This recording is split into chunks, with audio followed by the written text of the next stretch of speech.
Oula, sale tête. Avec et sans barbe, je ne sais pas ce que les gens m'ont préféré. Ah, je sais pas. La barbe était livrée en option.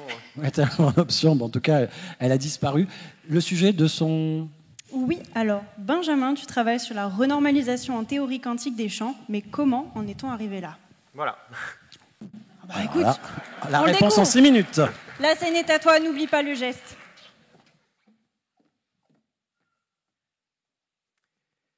Je suis physicien mathématicien et je travaille sur ce modèle. J'essaie de renormaliser l'hamiltonien de Pauli-Fierz. Et du coup, comment j'en suis arrivé là? Avec ce sentiment qu'on connaît tous, gamin, quand on regarde le ciel et qu'on se demande avec un mélange de frustration et d'émerveillement, mais pourquoi en fait? Pourquoi le ciel est bleu? Et je ne savais pas que j'étais vénard, parce qu'à l'époque, il y avait quelqu'un qui savait et qui pouvait m'expliquer. C'était Jamy sur France Télévisions avec C'est pas sorcier. Et du coup, dis-moi, Jamy, est-ce que tu sais ce que c'est que la mécanique quantique? Et est-ce que tu sais comment on l'a découverte? Alors, la mécanique quantique, c'est très utile pour fabriquer nos ordinateurs, nos téléphones portables. C'est une découverte essentielle en physique qui nous a permis de comprendre l'infiniment petit, mais aussi de révolutionner le monde de la science. Même en philosophie, sur des questions de connaissance et de compréhension de la science, la mécanique quantique nous a amené à changer radicalement notre façon de penser. Mais du coup, comment on en est arrivé là? Enfin, je veux dire, comment tout ça a commencé? En fait, en se demandant pourquoi, quand on chauffe un objet, il émet de la lumière. Un peu comme si je me demandais pourquoi une ampoule, ça brille. Alors ce problème porte un nom, c'est le problème du corps noir. Si je chauffe suffisamment un objet, il va émettre de la lumière visible, rouge. Si je le chauffe encore plus, la lumière va devenir blanche, et encore plus, elle va devenir bleue. Un physicien, Max Planck, a proposé une explication. Mais pour qu'elle marche, il faut supposer que l'énergie ne puisse s'échanger qu'en petits paquets, qu'on appelle des quantas. C'est de là d'ailleurs d'où vient le nom de la mécanique quantique. C'est la mécanique des quantas, les petits paquets. Alors au début, Planck, il n'y croit pas beaucoup. Et pour cause, c'est un petit peu comme si votre voiture ne pouvait pas rouler à n'importe quelle vitesse. Genre, si vous démarrez, vous passez directement à 50 km/h. Vous ne pouvez pas rouler à 20 km/h, c'est pas possible. Et si vous accélérez, vous passez à 100 ou 150 km/h. Comme si votre vitesse ne pouvait varier que par paquet de 50. L'énergie, ça fonctionne un peu comme ça. Et la lumière aussi. Einstein a reçu son prix Nobel parce qu'il a utilisé cette idée pour expliquer ce qu'on appelle l'effet photoélectrique. Alors Max Planck, avec le temps, il a fini par accepter le quanta. En fait, il avait certaines conceptions qui étaient solidement ancrées en lui, et il a cherché à démontrer cette conviction toute sa vie, avant de reconnaître qu'il s'était trompé. Et c'est pour ça que je l'admire un peu, pour cette intégrité scientifique.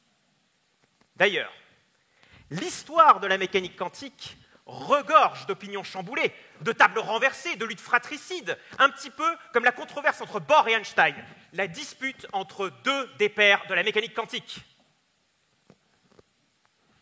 Ah oui, mince. Oui, alors du coup, Jamy, il va falloir que je t'explique le côté probabiliste de la mécanique quantique, avant de parler de la controverse. Donc, si je prends une balle, je la jette, je peux prédire sa trajectoire et même l'endroit exact où elle va tomber. En mécanique quantique, ça ne fonctionne pas du tout comme ça. En fait, le résultat, ça ressemblerait plutôt à... la balle, elle va tomber là, dans 30% des cas, et puis par là-bas, dans 20% des cas, et au fond de la salle, dans 50% des cas. Pour Niels Bohr, la théorie s'arrête là. Il n'y a rien de plus à ajouter. En fait, la nature, ça fonctionne comme ça, dans l'infiniment petit. Pour Einstein, en revanche, il manque un truc là quand même. Comme s'il y avait des informations cachées. Dans mon exemple, j'ai pu oublier de prendre en compte le vent, ce qui explique que mes résultats sont imprécis. Alors, d'un côté, on a Einstein qui nous dit « Dieu ne joue pas au dé, la théorie est incomplète !» Et Bohr, qui lui répond « Mais qui êtes-vous, Einstein, pour dire à Dieu ce qu'il doit faire ?» Et qui renvoie la balle. Un match qui a duré des années. Et le plus fou, c'est qu'on sait aujourd'hui, on sait que l'on peut tester expérimentalement leurs deux points de vue.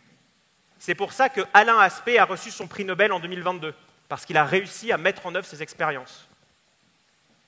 Alors à l'époque, les questionnements d'Einstein paraissaient un peu superflus, tandis qu'aujourd'hui, ils sont essentiels, tant ils nous ont permis de comprendre la mécanique quantique. La mécanique quantique est au fondement d'une théorie qu'on appelle la théorie des champs quantiques, qui est mon domaine de recherche. Eh ben, tu vois, Jamy, c'est un peu grâce à toi si je suis devenu physicien mathématicien et que mon travail contribue un peu à l'histoire de la mécanique quantique. Je travaille sur ce modèle. J'essaie de mieux comprendre la théorie, parce qu'on ne comprend pas encore très bien comment ça marche. En fait, je participe, avec nombre d'autres chercheurs, à essayer de mieux comprendre l'infiniment petit et les particules élémentaires.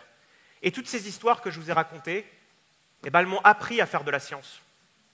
J'aimerais bien me remettre en question, comme le faisait Max Planck, et me poser tout le temps des questions, même si elles semblent un peu bêtes.